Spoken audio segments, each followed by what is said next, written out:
What's up, y'all? Sorry I took so long to cover this card. Week's been a little busy for me, a little hectic, so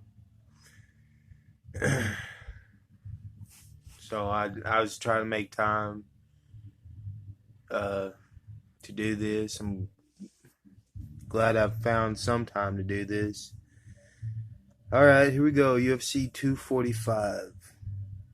Man, I'm pretty sure this is the most stacked card of the year. Got three title fights, and and Jose making his bantamweight debut. Also getting over like a flu or something too. So I'm gonna try to be short with this, and I'm gonna get straight to it. So, as far as the main card goes, first fight is Peter Yan versus Uriah Faber. You know, Faber had a good return. He had a good return fight. First round knockout, so it was a pretty good fight, or pretty good showing on his part. But in this fight, I've got Peter Yan. I think Faber is a little too stiff, and Yan, he's a young guy. I think he's 26 years old, and the things that he brings to the table, I think he's gonna outmatch Faber. Now,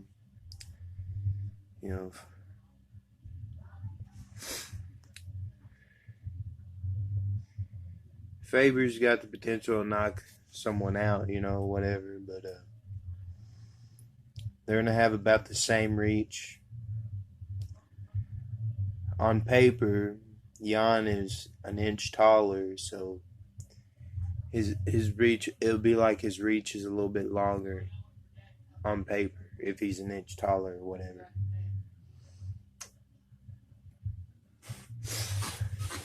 Stick behind the jab.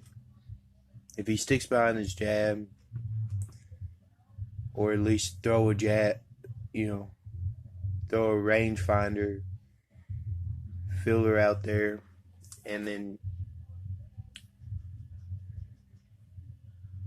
and shift stance and do what he does best. I think he'll do. I just think he'll outclass him.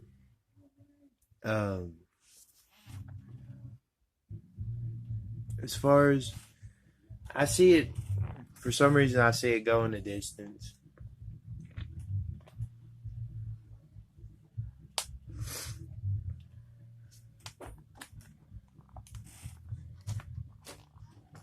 Either because Faber,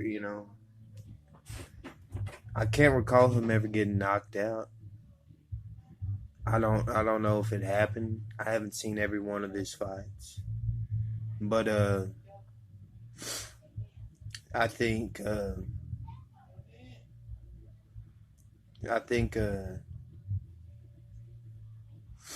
if it doesn't go the distance, Jan will get the knockout win if it doesn't go the distance. Maybe maybe in the first round or something, like a flash, like if a shot that Faber didn't see coming, kind of thing. But I really think it'll go the distance in Jan's favor. Now, the fight that comes after that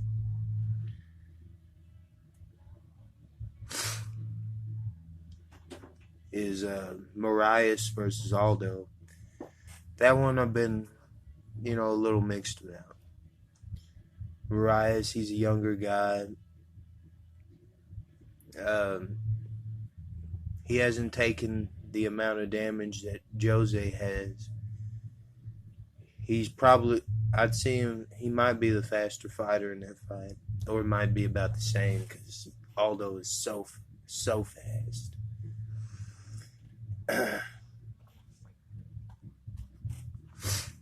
Aldo is so fast, but you know, in the past he's had problems making featherweight, so he's had problems making featherweight in the past.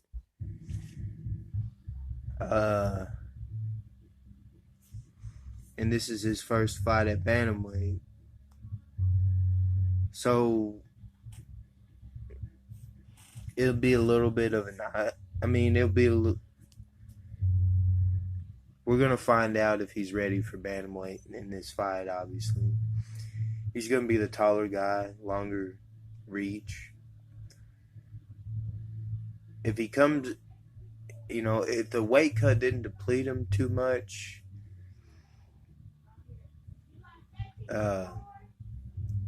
if the weight cut didn't deplete him too much, I could see him winning the fight.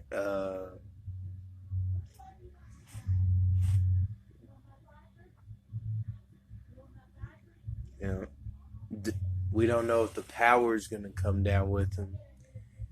But Aldo's had a tendency of throwing, especially with the left hand, throwing arm punches, particularly to the body.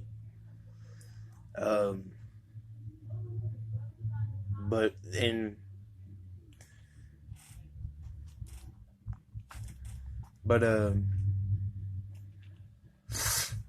I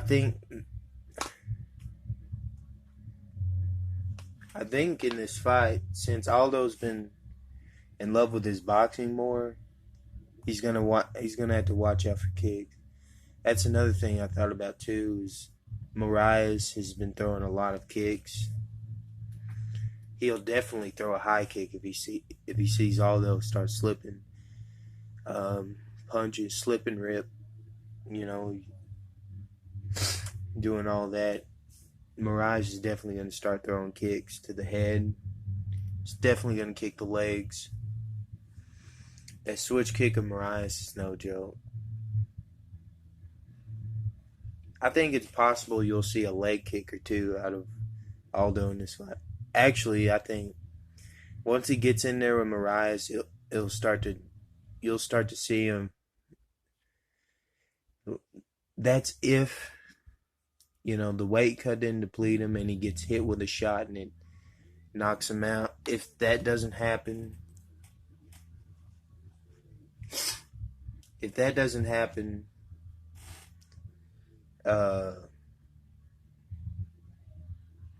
I think what we'll see is we'll see a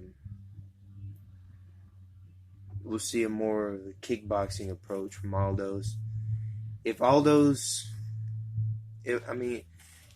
If this weight cut didn't deplete him too much, I can see Aldo winning this fight.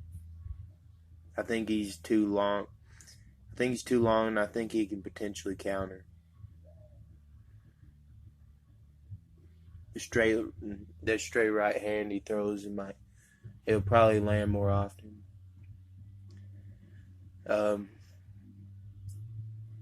Otherwise, you know, I think Moraes will get the win by a spectacular fashion. Maybe a head kick or something. Next is Nunes versus Durandamy. I saw their first fight, and what I think is going to happen in this fight is I think it's going to be a repeat of the first fight. I think Nunes fakes her. I think she shows her a lot of looks and quietly pressures her to the cage and then go for the takedown and then dominate her on the ground. That's how I see that fight going. Now, Holloway, Volkanovski. I've been a little back and forth with this one. Because, you know, a lot of people don't give Volkanovski credit how skilled he is. Well, they don't give him credit for his striking because they put the idea of, oh, that's Mini Mendez. That narrative has been running around, so they expect him to fight like Mendez until he knocked Mendez out. But he likes to show a lot of looks, a lot of fakes. I think in the first round, for sure, you're going to see Volkanovski at his best. He's got the longer reach, even though he's a shorter fighter. But let me see. Yeah, he's significantly shorter, like 5 inches shorter. So the reach,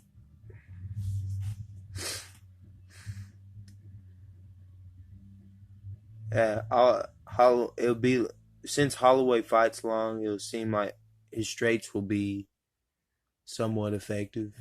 Well, they'll be pretty effective. But the thing is, Holloway likes to throw straights. That's what he's used to throwing. Jab, cross,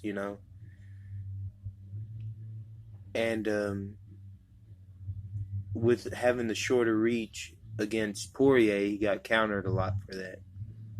Which Poirier was only 2 inches shorter than him. Volkanovski's going to be 5 inches shorter, so it'll play a part in the fight. I think if Volkanovski cannot finish the fight, well, with that information, I think Volkanovski's definitely going to be winning the first round or so. My gut says Volkanovski's going to win the fight on decision and take the belt from Holloway. But, the longer the fight goes, the better Holloway gets. So I guess I'm still gonna go with Volkanovski. I mean, this will be a legitimate test to Holloway, but he beat the greatest featherweight champion of all time, so we'll find out about that one. And last is the main event. Usman versus Covington. I think this one's going to be a little bit of a barn burner, to be honest. They both like to pressure opponents. Covington, he probably has the better striking. And Usman, I think he has more power than Covington. But if Covington, I think Covington's going to win he's going to be the more aggressive fighter in that fight, I believe. I think he's going to win the forward moving battle. He's going to be the forward moving fighter most of the fight, I believe, because of the volume that he puts out.